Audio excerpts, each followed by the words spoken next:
오늘부터 인사가 좀 바뀌어야 될 것 같아가지고 저도 연습을 안 해서 청년의 신앙으로 거듭납시다 이렇게 인사하겠습니다. 옆 사람과 인사하겠습니다. 청년의 신앙으로 거듭납시다.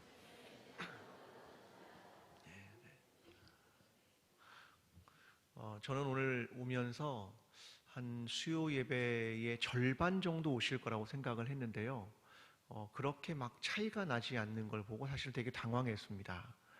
오늘 좀 짧게 하려고 그랬는데 좀 길게 해야 될 것 같다는 생각이 되게 많이 드네요. 네, 감사합니다. 1월 1일인데 오늘 오셔서 함께 예배드리는 모든 분들에게 하나님의 선하신 인도하심이 함께하기를 기도합니다. 자, 오늘은 이제 사사기 말씀으로 다시 돌아가서 그 이름은 삼손이니라 라는 제목으로 하나님 말씀을 나누겠습니다. 제가 영화 하나를 봤는데요. 그 영화를 하나 소개하고자 합니다. 여러분 꼭 보시면 참 좋겠다 하는 영화인데요. 이제 작년이 되었죠. 작년에 나왔던 영화입니다. 두 교황이라는 영화인데요. 기회가 되면 꼭 보시면 정말 도움이 될 것 같습니다. 이 영화의 배경은 실제 있었던 일을 배경으로 해서 만든 영화인데, 우리가 잘 아는 교황 요한 바오로 2세가 세상을 떠나면서 콘클라베가 열립니다. 콘클라베란 교황을 선출하는 추기경들의 모임인데, 원래 이 콘클라베라는 말은 열쇠가 있어야 들어갈 수 있는 방이라는 뜻입니다. 추기경들 115명이 모입니다. 물론 문을 밖에서 잠그죠. 교황을 선출할 때까지 그들은 밖으로 나오지 못합니다. 그들은 모두 시스티나 성당에 모였습니다. 어떤 사람을 교황으로 선출해야 될까? 이것을 이제 서로가 이야기를 하는다. 어떤 사람은 유럽파 추기경이 돼야 할 것 같습니다. 그런데 어떤 사람은 꼭 그래야 합니까? 비유럽파가 되면 안 됩니까? 이런 이야기를 하고요. 어떤 사람들은 보수적인 사람이 돼야 합니다. 또 어떤 사람들은 개혁적인 사람이 돼야 합니다. 이런 이야기들이 계속 그 안에서 진행이 됩니다. 누구든 77표를 획득해야 했습니다. 결국 2005년도에 그 사람이 선택이 되고 선출이 됩니다. 그의 이름은 라칭거 추기경이었습니다. 그가 바로 베네딕토 16세입니다. 그런데 이가 오래 사역을 하다가 어느 날 베르고글리오 추기경이 교황을 찾아갑니다. 내가 추기경을 내려놓고 싶습니다. 이것을 편지로 썼는데 답이 없으니까 직접 로마로 찾아갑니다. 그 베르고글리오 추기경이 누구냐면 지금 현재의 교황인 프란체스코 교황입니다. 자, 이 사람은 아까 처음 교황이었던 베네딕토 16세와는 완전히 다른 색깔의 사람입니다. 베네딕토 16세는 대단히 보수적인 사람이고, 지금 현재의 교황인 프란체스코는 대단히 개혁적인 사람입니다. 베네딕토 16세는 라틴어를 굉장히 잘 사용하는 사람이고, 그리고 프란체스코는 그만큼 라틴어를 잘 사용하지 못합니다. 한 사람은 독일 사람이고 한 사람은 아르헨티나 사람입니다. 한 사람은 유럽파 사람이고 하나는 비유럽파 사람입니다. 이 두 사람이 얼마나 다른 색채를 가지고 있는가, 그들의 신학이 너무나 달랐다라고 하는 것이 이 전반부 이야기에서 얼마나 잘 진행되는지 모릅니다. 그러다가도 신학적 갈등을 계속 이야기하다가도 그들은 같은 음악을 들으면서 다시 하나가 되는 것, 이런 것들을 계속 경험하는 이야기가 진행이 됩니다. 한번 생각을 해봤습니다. 여러분, 둘 중에 어떤 교황이 로마 가톨릭의 교황이 되면 더 나을 것 같습니까? 여러분이 만약 추기경이라면 어떤 사람을 교황으로 뽑으시겠습니까? 베네딕토 16세입니까? 아니면 프란체스코입니까? 이 베네딕토 16세가요, 몇 년을 교황을 하다가 그동안 딱 한 번밖에 없었던 사임을 결정합니다. 그리고 나서는 프란체스코가 다시 교황이 되는 그 과정을 그리고 있습니다. 여러분 같으면 누구를 뽑으시겠습니까? 누구를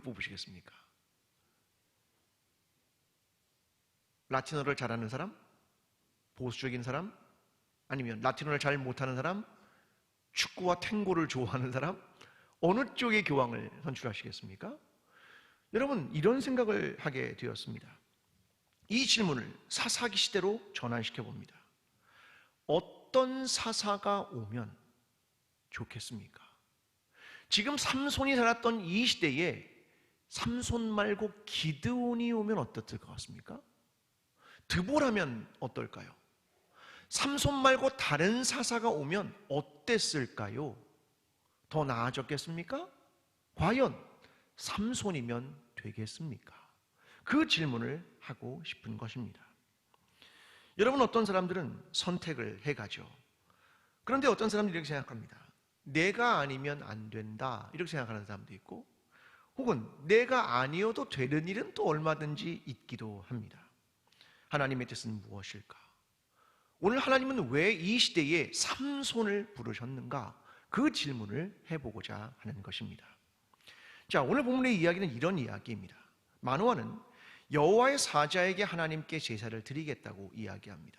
근데 문제는 마노아가 삼손의 아버지가 그가 여호와의 사자인 줄 몰랐습니다. 심지어는 그의 이름을 물어봅니다. 당신의 이름이 무엇입니까? 그는 말합니다. 기묘자니라.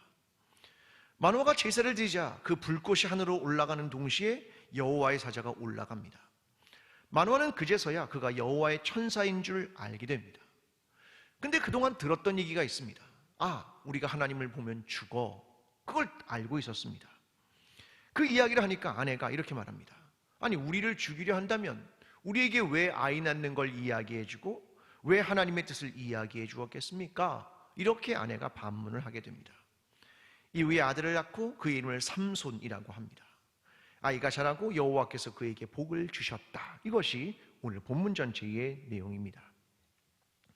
저는 이 삼손의 내용을 읽으면 아마 여러분도 굉장히 많이 혼동이 되실 것 같습니다. 저는 이것을 솔로몬처럼 되게 많이 헷갈리는 사람 중에 하나가 삼손입니다. 여러분, 삼손의 출발은 하나님의 사자가 와서 아이를 낳는다는 것부터 출발합니다.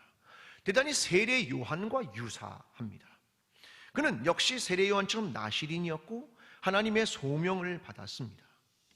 그런데 나신으로 출발했던 삼손이 독주와 포도주를 마십니다. 그리고 죽은 사체를 만집니다. 너무나 나신과 다른 길을 걸어갑니다. 여러분, 삼손이 사사입니까? 아닙니까? 자, 질문입니다. 사사입니까? 아닙니까? 난 사사입니다. 난 아닙니다. 아무도 사사라고 안 하는 사람은 없습니다. 그는 사사입니다. 맞죠? 그런데 나신으로 태어났는데 그의 삶이 엉망이었단 말입니다. 이런 사람은 또 있습니다. 솔로몬. 여러분, 하나님 앞에 쓰임 받았고 나라를 부국강병으로 이끌었고 하나님의 지혜를 얻어 백성들을 통치했습니다. 그런데 성전까지 지었던 그가 마지막에 어떻게 됩니까? 이방 여인과 결혼하고 이방 나라와 관계를 갖고 그리고 이방 신들을 끌어들입니다. 자, 질문입니다. 솔로몬이 구원을 받았습니까? 못 받았습니까?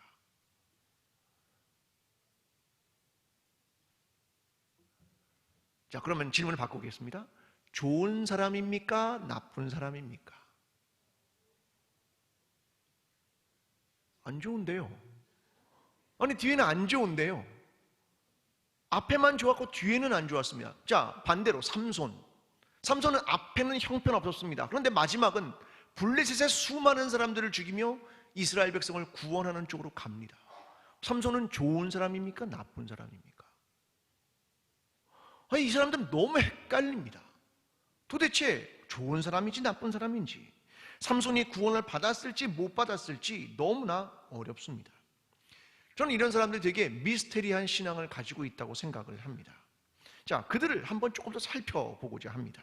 자, 오늘 본문 15절과 16절을 좀 보겠습니다. 함께 15절과 16절, 제가 15절, 여러분이 16절을 읽겠습니다.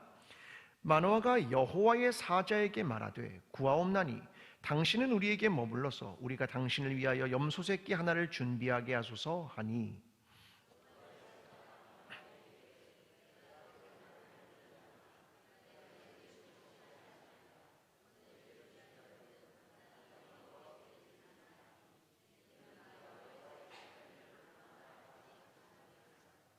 아멘. 자, 마노아가 어떻게 그를 대합니까? 그를 뭐라고 처음에 부릅니까? 당신은. 우리가 염소 새끼를 준비해서 당신을 환대하겠습니다. 그 당시에 나그네를 접대하는 것과 대단히 똑같은 것입니다. 근데 여호와의 사자가 뭐라고 말합니까? 아니, 이거 말고 하나님께 제사를 드리는 게 낫겠습니다. 그렇게 이야기를 합니다. 자, 그런데 이 마노아가 그 온 사람이 여호와의 사자인 줄 알았습니까? 몰랐습니까? 몰랐다, 이렇게 얘기합니다. 그가 누군지를 몰랐다, 이렇게 이야기를 하는 겁니다. 여러분, 지금 그가 찾고 있는 것이 하나 있는데요, 지금 성경에 사사기를 쓴 기자가 이 삼손과 굉장히 비슷한 사람 한 명을 딱 떠오르게 하게 합니다. 자, 앞에 보았던 사사 중에 한 명이 떠오릅니다. 자, 지금 삼손은 뭐 하고 싶은 거냐면 그가 누군지를 알고 싶은 겁니다. 자, 이랬던 사사가 누가 있습니까? 앞에 누가 있습니까? 기드온입니다. 기드온이 끊임없이 뭘 원했습니까? 뭔가를 확인받고 싶었습니다. 그렇지 않습니까? 하나님의 뜻입니까? 분명합니까? 이걸 확인받고 싶은 게 기드온이었습니다. 지금 이 마노아의 행동은 누구와 흡사하냐면 기드온과 대단히 흡사하다, 이것을 보여주고 있는 겁니다. 자, 사사기 6장 17절에 이렇게 말합니다. 기드온이 나와 말씀하신 이가 주 되시는 표징을 보여주십시오. 지금 이 기드온의 이야기와 이 마노아의 이야기가 대단히 오버랩되고 있는 것을 보여주는 겁니다. 당신의 정체성과 당신의 진정성을 확인하고 싶어 한다라고 하는 것입니다. 자, 그들은 이제 하나님 앞에 제사를 드리게 됩니다. 자, 17절과 18절로 가겠습니다. 자, 제가 17절하면 18절 읽습니다. 마노아가 또 여호와의 사자에게 말하되 당신의 이름이 무엇이니까? 당신의 말씀이 이루어질 때에 우리가 당신을 존귀히 여기리이다 하니.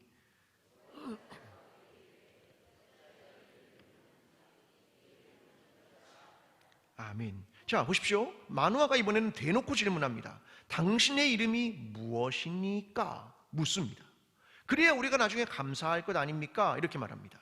자, 그가 이름을 뭐라고 말합니까? 기묘자. 이는 펠리라는 말입니다. 특별한, 놀라운, 이해할 수 없고 특별한 자, 이런 뜻입니다. 자, 이 말을 조금 쉽게 풀어보면 이런 말입니다. 지금 너는 내가 누구인지도 알아차리지도 못하는데 또 내 이름을 묻는가? 나는 내가 전혀 이를 이해할 수 없는 특별한 자이다, 이런 말입니다. 너는 내가 누군지 알아차리지도 못하면서 이름을 묻는구나. 나는 여전히 네가 이해할 수 없는 사람이야. 그렇게 말하는 게 나는 기묘자니라. 그 이야기를 하고 있는 것입니다. 여러분, 이것을 뭐라고 말하냐면 신학에서는 하나님의 은폐성, 이렇게 말합니다. 하나님이 하나님 자신을 가리는 겁니다. 내가 누군지를 드러내지 않는 것. 그래서 하나님의 은폐성이라고 말합니다. 여러분, 하나님이 여러분의 삶에 하나님 자신 모든을 다 오픈한다고 생각하십니까? 하나님의 뜻을 다 보여주시고 난 이런 하나님이라고 확 오픈하십니까? 아니죠. 하나님은 모든 걸 다 오픈해내지 않습니다. 하나님이 어떤 하나님이고 구체적으로 어떤 일이 일어나고 정확히 무엇이라고 말하는지 명확한 디렉션을 주지 않을 때가 얼마나 많이 있는지 모릅니다. 사실 이 정도는 마노아에게는 하나님이 굉장히 많이 자기 자신을 열어놓은 겁니다. 사실은 너는 앞으로 삼손을 낳을 것이고 그를 어떻게 길러라까지 이야기해 줬으니까 굉장히 많이 보여준 거죠. 여러분, 우리의 삶에 하나님께서 자기 자신을 드러내지 않은 은폐성을 갖는 경우가 많습니다.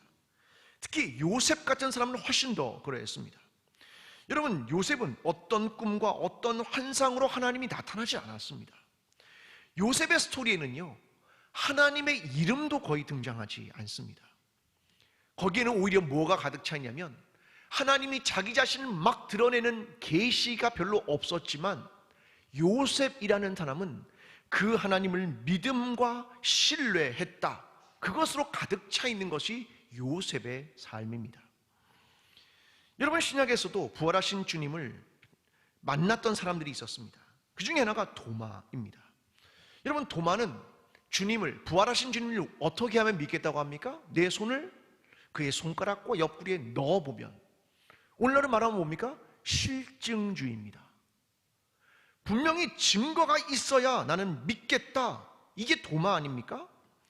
요한복음 20장 27절에 이렇게 말합니다. 도마에게 이르시되 내 손가락을 이리 내밀어 내 손을 보고 내 손을 내밀어 내 옆구리에 넣어보라. 그리하여 믿음 없는 자가 되지 말고 믿는 자가 되라. 여러분, 주님은 실증이 아니라 믿음에 대한 것을 말씀하시는 겁니다. 여러분, 저와 여러분의 삶을 조금 냉철하게 볼 필요가 있습니다. 여러분, 눈으로 보이는 건 다 사실이 맞습니까? 어떠신가요? 눈으로 보이는 건 다 진실이 맞습니까? 여러분, 신문에 올라오는 데이터가 있는데 이 데이터는 정말 사실 맞습니까? 아니, 왜 오늘 대답을 안 하시나요? 네. 네? 여러분, 눈에 보이는 게 다 사실 맞습니까? 정말로요? 아니요. 네? 누가 웃고 있습니다.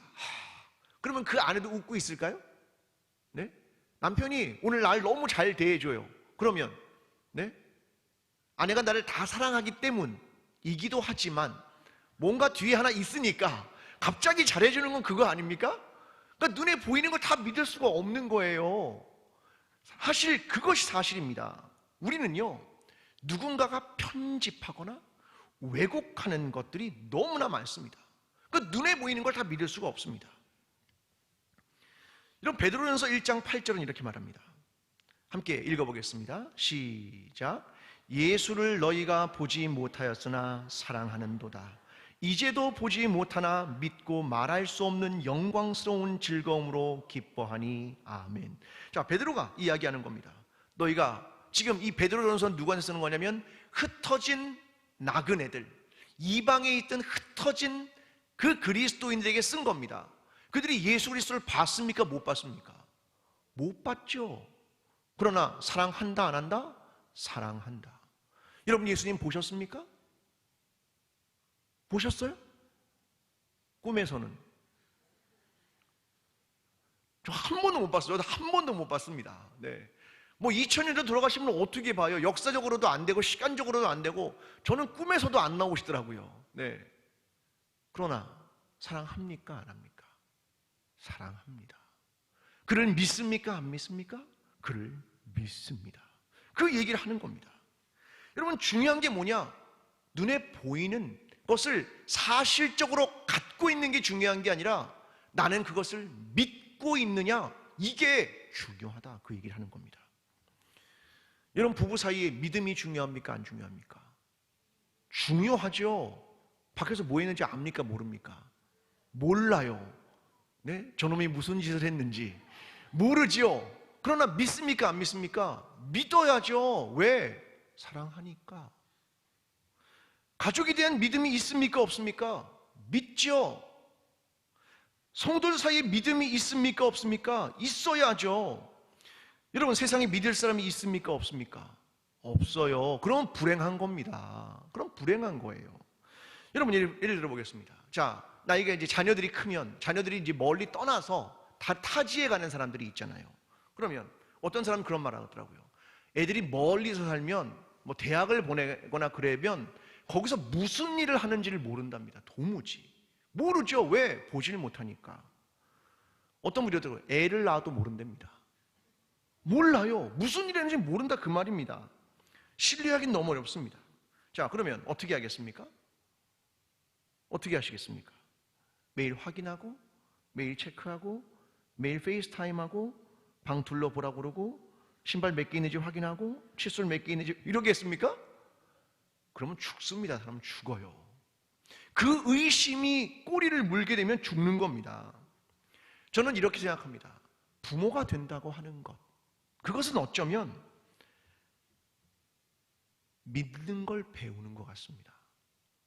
애들이 크면 무슨 일을 할지 모릅니다. 그런데 그것을 배우는 것 같습니다. 내 자녀에 대한 믿음. 얘는 어른이 되었어. 얜 성숙한 사람이야. 얜 바른 그리스도인이야. 이걸 부모가 끊임없이 믿어주는 겁니다. 그 믿음을 부모가 계속해서 배우는 것 같습니다. 이것이 우리에게 너무나 소중하다는 겁니다. 여러분, 사실 하나님이 저와 여러분에게 많은 말씀하지 않는 이유가 있는 것 같습니다. 저와 여러분을 믿어주는 겁니다. 넌 그리스도인이다. 넌 내가 사랑하는 사람이야. 난 내가 이런 결정을 할 거라고 믿어. 저는 하나님이 매일 우리의 삶에 믿지 못하면 간섭할 겁니다. 야, 가다가 오른쪽 가, 오른쪽. 가다가 왼쪽 가. 이렇게 간섭할 겁니다. 그러나 하나님은 저와 여러분을 믿어주는 것입니다. 우리의 믿음이 그렇게 성숙하도록 말입니다. 하나님께서 우리를 그렇게 믿어주신 것처럼 우리도 하나님을 본 적이 없지만 하나님을 믿으며 사랑하는 것 아니겠습니까? 오늘 그 믿음을 가지고 살아가게 되는 저와 여러분의 삶이 되기를 간절히 기도합니다. 오늘 본문 22절과 23절로 갑니다. 제가 22절, 여러분 23절을 읽습니다.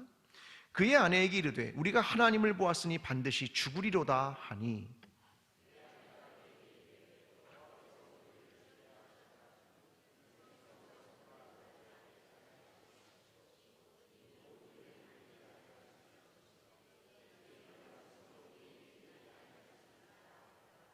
아멘. 자, 마노아 부부가 여호와의 사자임을 알게 됩니다. 자, 그래서 이렇게 말하는 겁니다. 우리가 하나님을 보았으니 반드시 죽으리로다. 이게 하나님을 본 자는 죽는다라고 하는 그동안 전통이 가지고 오는 거죠. 근데 아내가 답합니다. 여호와께서 우리를 죽이려 하셨다면 우리 손에서 번제와 소제를 받지 않았을 것이고 모든 일을 보이거나 그런 말씀도 하지 않았을 것입니다. 이렇게 말합니다. 자, 누구의 답이 옳은 것 같습니까? 아내의 답이 훨씬 나은 것 같습니다. 여러분, 모세가 하나님을 봤습니까? 못 봤습니까? 봤죠. 뒤에 옷자락을 봤습니다. 이사야가 하나님을 봤습니까? 못 봤습니까? 봤습니다. 죽었습니까? 안 죽었습니까? 안 죽었습니다. 여러분, 하나님을 보면 죽는다, 그런 사람도 있죠. 그런데 그걸 일반화하면 안 됩니다. 그럴 수도 있고 그렇지 않을 수도 있습니다. 사람들은 이런 생각을 합니다. 신학이라는 걸 갖습니다. 근데 이 신학이라고 하는 것이 삶에서 작동하지 않는 순간들이 있습니다. 마치 우리는 성경을 볼 때 어떤 것을 법칙처럼 이해하는 사람이 있습니다. 관성처럼 이해합니다. 그런데 다 그게 그렇지 않습니다. 성경은요, 그런 걸 보여주는 겁니다. 하나님은 법칙처럼 움직이는 게 아니다, 이걸 계속해서 보여주는 겁니다. 그래서 우리가 신비, 기적 이런 걸 이해하게 되는 것은 우리가 그동안 알았던 삶의 법칙과 다른 방향으로 움직이는 것을 보게 된다는 겁니다. 그러니까 성경을 볼 때마다 반드시 이런 말은 잘 사용하는 것은 별로 좋은 것 같지 않습니다. 자, 신앙에서도 역시 이런 게 마찬가지죠. 성경을 많이 읽으면 좋은 그리스도인이 됩니까? 안 됩니까? 성경을 많이 읽어요. 한 100독 했어요. 그러면 좋은 그리스도인이 됩니까? 안 됩니까? 어렵습니다. 이거 어렵네요. 그러면 기도를 엄청 많이 하면 성숙한 그리스도인이 됩니까? 안 됩니까? 기도 엄청 하는 분도 저분 좀 아닌데 이런 분들이 있잖아요. 그럼 어떻게 합니까? 성경을 많이 읽어도 안 되고 기도를 많이 해도 안 되네 좋은 그리스도인이. 그러면 반대로 성경을 안 읽으면 좋은 그리스도인이 됩니까? 기도를 안 하면 됩니까? 그것도 아닌 것 같습니다. 그러니까 이 말은 뭐냐면 신앙에는 반드시, 이 말은 아닌 것 같습니다. 어떤 신앙이 법칙 아래서 움직인다, 이건 아닌 것 같습니다. 자, 지금 이 본문에서 중요한 내용이 하나 등장합니다. 자, 이 내용은 뭐냐면 이 말입니다. 23절 이렇게 시작합니다. 그의 아내가 그에게 이르되 여호와께서 우리를 죽이려 하셨더라면. 누가요? 여호와께서. 이 단어입니다. 여태까지 사사시대에는요, 너무나 많은 신이 이미 그 아모리 족속의 땅에 있었습니다. 그래서 그들은 그냥 신이라고 하면 엘로힘이라고 하는 이 말은 그냥 신, 보편적인 신을 가리킬 때도 사용하는 말이었습니다. 그들이 이 천사가 누군지도 몰랐다가 마노아의 아내가 드디어 사용하는 그 말이 있습니다. 그게 뭡니까? 여호와. 그들은 여태까지 하나님 이 단어를 그냥 썼습니다. 어떤 신이 와서 이렇게 이해할 수도 있는 단어입니다. 그런데 지금은 이제 알았다. 그가 누군지? 여호와. 우리를 애굽에서 구원했던 그 여호와, 그가 우리의 하나님이셔서 그분이 우리의 제사를 받으신 것을 알았고 우리에게 자녀를 낳게 한다는 걸 알았고 이제 그 여호와라는 이름이 비로소 등장하기 시작한다. 이것이 여기에 사실은 핵심입니다. 함께 사사기 16장 28절을 좀 보겠습니다. 사사기 16장 28절 말씀입니다. 자, 함께 읽어보겠습니다. 사사기 16장 28절 시작. 삼손이 여호와께 부르짖어 이르되 주 여호와여 구하옵나니 나를 생각하옵소서. 하나님이여 구하옵나니 이번만 나를 강하게 하사 나의 두 눈을 뺀 블레셋 사람에게 원수를 단번에 갚게 하옵소서 하고 아멘. 삼손이 처음으로 여호와의 이름을 부른 데가 여기입니다. 나를 낳으시고 나를 기르시고 나를 이끄신 분, 그분이 여호와 하나님이었습니다. 그것을 비로소 마지막에, 인생의 마지막에 고백하게 된 것입니다. 여러분, 이 지금 사사기 기자가 보고 있는 마노아가 누군지 아십니까? 마노아를 계속 떠올리면서 머릿속에 계속 그리는 사람이 누구냐면 기드온입니다. 아, 마노아는 기드온하고 되게 비슷해. 이스라엘을 구원했던 그 기드온하고 되게 비슷해. 그런데 만약 그 엄청났던 기드온이라는 사사의 아들이 태어난다면, 이걸 머리에 계속 그리는 겁니다. 그러니까 마노아를 기드온과 같은 선상에 놓고 이 기드온의 자녀가 태어나는 것처럼 마노아의 자녀가 태어난다면 우리 이스라엘은 구원받을 수 있을 거야. 이걸 머리에 그리고 있는 겁니다.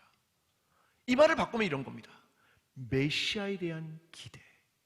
이것이 삼손이라는 사람을 떠올리면서 사사기 기자가 계속해서 기록해내는 것입니다. 여러분, 세상엔 희망이 있을까요? 어른이 되면서 점점 잃어버리는 단어가 희망이라는 단어라고 생각합니다.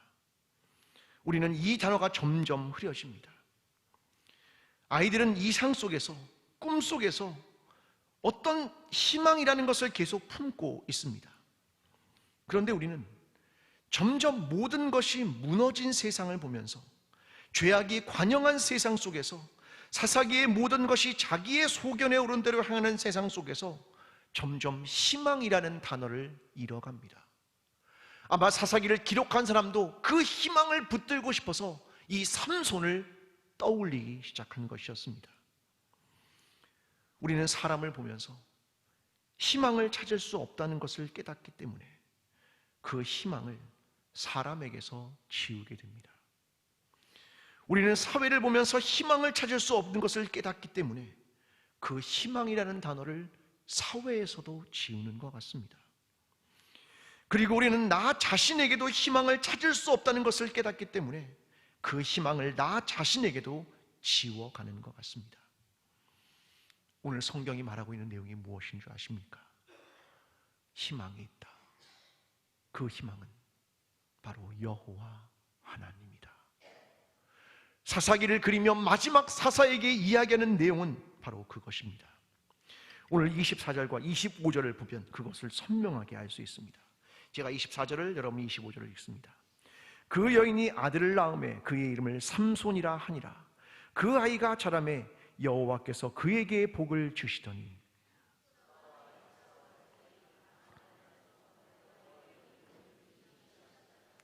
아멘.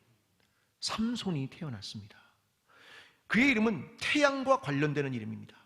작은 태양. 작은 희망을 쏘는 것처럼 작은 태양, 이런 말입니다. 근데 이런 이름은 고대 근동 지방에 굉장히 흔했던 이름이었다고 합니다. 두 가지로 해석됩니다. 하나는 어두운 시대 속의 아이의 출생은 새로운 서광을 비추는 것입니다. 새로운 희망입니다 라는 것이 첫 번째. 두 번째 해석은 이렇습니다. 이방의 이름으로 타락한 이스라엘, 하나님의 백성과 지도자들을 상징하는 이름이 바로 이 이름이었습니다. 여전히 어둡다. 여전히 희망이 없다. 이 두 가지가 동시에 공존하는 이름이 삼손이라는 이름입니다. 그런데 오늘 본문은 이렇게 말합니다. 삼손이 태어났다. 그런데 여호와께서 그에게 복을 주시더니, 마지막 구절은 이것입니다. 여호와의 영이 그를 움직이기 시작하셨더라. 이러고 끝나는 겁니다. 여호와의 영이 삼손을 드디어 움직인, 그리고 여호와의 영이 그를 복 주시는, 하나님께서 드디어 새로운 시대를 이끌어 가시는구나. 그의 이름은 바로 여호와 하나님이다. 사사시대에 희망이 없는 어두운 세상 속에서, 도무지 희망이 없는 세상 속에서 드디어 희망이 시작된다. 여호와의 영이 움직이기 시작한다. 이것이 오늘 본문이 우리에게 주시는 메시지입니다. 2020년이 시작되었습니다. 오늘 첫 수요 예배를 드립니다. 우리는 또다시 그 단어를 떠올립니다. 희망. 우리는 그 희망이라는 단어를 다른 데 두지 않으려 합니다. 나 자신과 어떠한 사람과 이 사회 속에 희망이라는 단어를 둘 데가 없다는 것을 발견해 갑니다. 오직 여호와 하나님, 그 하나님이 우리의 희망이 되는 것을 붙들게 되고, 그 하나님을 붙들면서 새롭게 한 해를 시작하게 되는 저와 여러분의 삶이 되기를 간절히 축원합니다. 기도하겠습니다.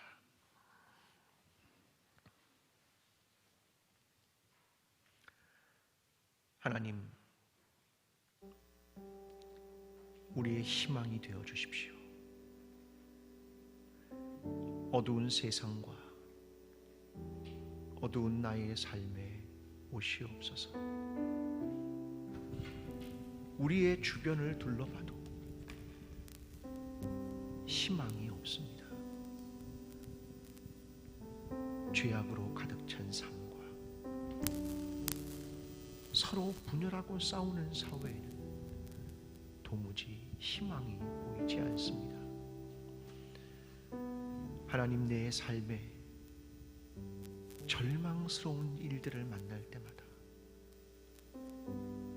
우리는 희망을 또 잊곤 합니다.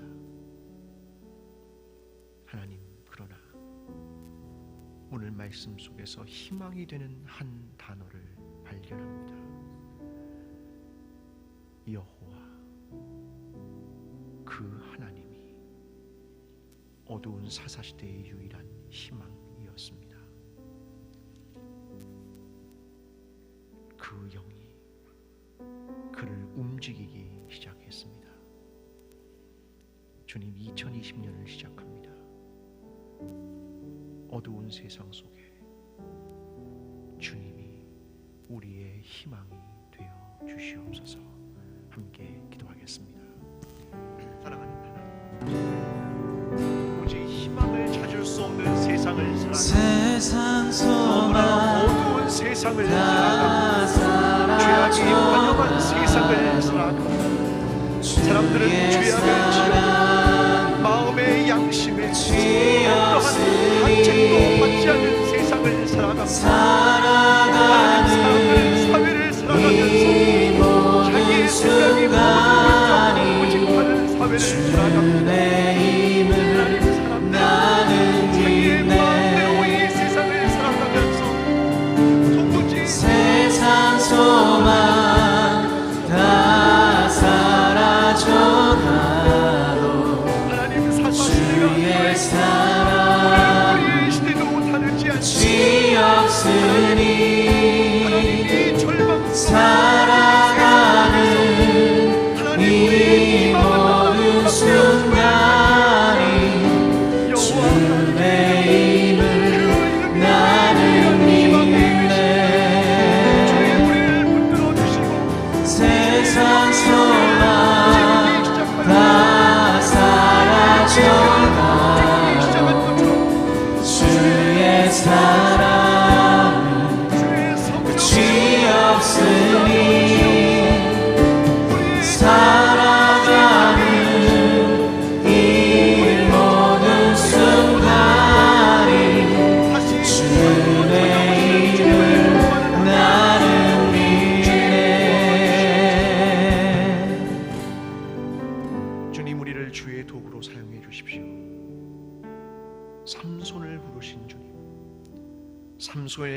게 아니라 하나님 손에 붙들린 자가 주의 도구임을 믿습니다. 우리를 사랑의 도구로, 평화의 도구로, 복음의 도구로 사용하여 주시옵소서. 함께 기도하겠습니다. 사랑하는 하나님 아버지, 오늘도 주 앞에 나아갑니다. 하나님 삶 속에 되는 내가 원하는 한 가지 주님의 기쁨이 되는 것, 내가 원하는 한 가지 주님의 기쁨이 되는 것, 내가 원하는 한 가지 주님의 기쁨이 되는 것, 내가 원하는 한 가지 주님의 기쁨이 되는 것. 하나님, 우리 교회를 지켜주십시오. 우리가 하나님의 복음을 들고 나가게 하시고 오직 생명의 공동체와 평화의 공동체와 사랑의 공동체가 되게 하여 주십시오. 그리고 우리 가운데 아픔을 가지고 있는 지체들을 도와주십시오. 그들을 고쳐주시고 그들을 구원해 주십시오. 그리고 선교사님들을 지켜주십시오. 복음을 들고 자신의 삶을 내려놓고 길을 떠난 사람들입니다. 건강과 안전을 지켜주시고 가족들을 지켜주시고 한국에 있는 부모님들도 지켜주시고 하나님, 그들이 헌신할 때에 하나님, 그 하나님께서 어두운 세상 속에 빛을 전하는 귀한 사람들이 되게 도와주십시오. 우리 교회와 선교사님들을 위해 함께 기도하겠습니다. 사랑하는 하나님 아버지, 주의 은총을 하나님의 꿈이 나의 비전이 되고 예수님의 성품이 나의 인격이 되고 성령님의 권능이 나의 능력이 되길 원하고 바라고 기도합니다. 하나님의 꿈이 나의 비전이 되고 예수님의 성품이 나의 인격이 되고 성령님의 권능이 나의 능력이 되길 원하고 바라고 기도합니다. 하나님의 꿈이 나의 비전이 되고 예수님의 성품이 나의 인격이 되고 성령님의 권능이 나의 능력이 되길 원하고 바라고 기도합니다. 하나님의 꿈이 나의 비전이 되고 예수님의 성품이 나의 인격이 되고 성령님의 권능이 나의 능력이 되길 원하고 바라고 기도합니다.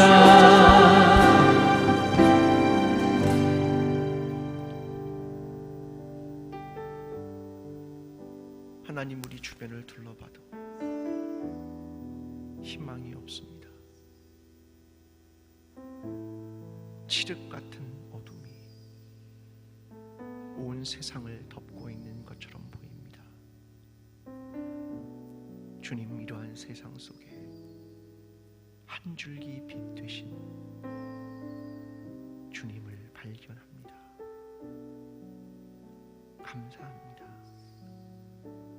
우리의 희망이 되어 주셔서 그 희망을 끝까지 놓지 않고 하나님께서 꿈꾸셨던 온 세상에 빛이 가득한 그 하나님 나라를 이루는데 우리 모두를 주의 도구로, 우리 교회를 주의 도구로 사용하여 주시옵소서. 이제는 우리를 위하여 십자가를 지시고 부활하신 예수 그리스도의 은혜와 하나님 아버지의 끝없는 사랑과 성령님의 교통하심이 오직 이 세상의 희망 되신 예수 그리스도만을 붙들고 살아가기를 소원하는 여기에 머리 숙인 모든 하나님 나라의 백성들 머리 위에, 광주제일교회 위에, 나라와 민족 위에 지금부터 영원까지 함께 하시기를 간절히 축원하옵나이다. 아멘.